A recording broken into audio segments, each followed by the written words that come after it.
so the record will be clear. I'll try to ask you specific questions, and you can answer them best you can. So you then went downstairs with the defendant? I did, yes. Because she told you there were girl clothes there? Yes. Okay, did you ever see any girls' clothes down there? No, we went into this room to the left down the stairs, and there was, I just remember there was like a game console and lots of shelving, and so she kind of looked like she was looking all through the shelving. And so eventually I just said, you know, I actually don't really need anything. Thank you for sharing your house with me and giving me these. And I just turned around to walk towards the door. So she never found any girls' clothes? No. But she was like looking for something? Yes. Okay. And so then you started to leave and go back to the stairs? Yes. Okay. Can you tell the jury what happened then?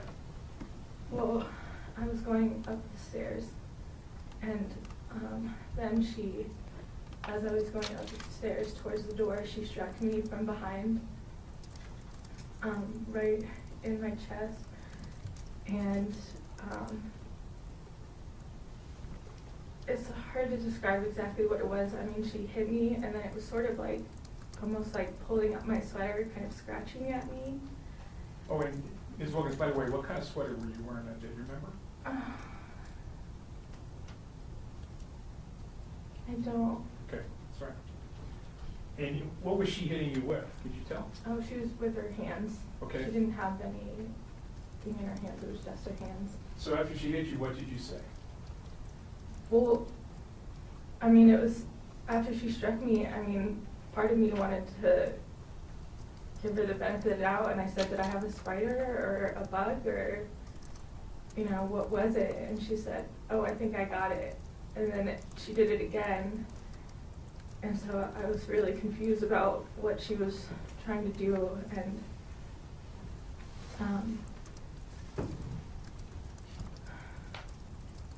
And we'll try to go through this with specific questions. I know it's difficult, but let me try to be precise.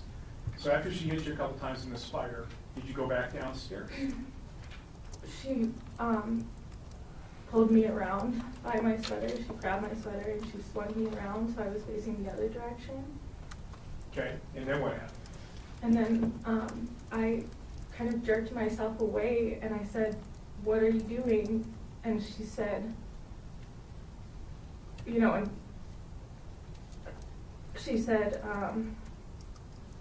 like, threw her hands up as if in defense and said, well, why would you go into someone's house and do that to them? Okay, and what did you say in response to that? I just, well, I felt like I was, you know, that this person is really unstable. And so I just held up my hands and I said, I don't want to hurt you, I just want to leave. And then what happened?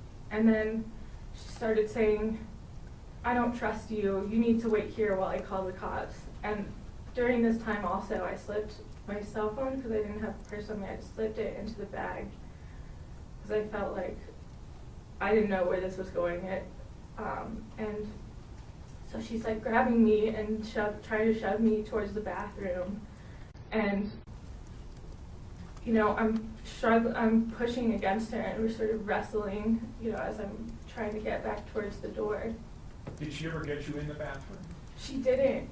She was pushing me really forcefully towards the bathroom, and I guess at the last minute she threw me into the side bedroom. Okay.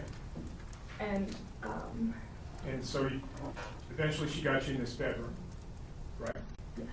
And can you tell the jury what you remember about what happened next? So she asked me, she kept threatening to call the cops. And so then I pulled out my cell phone at that moment and I said, well, I'll call the cops then. And she lunged for the phone, and then she started hitting my face repeatedly with her fist and just wrestling me backwards.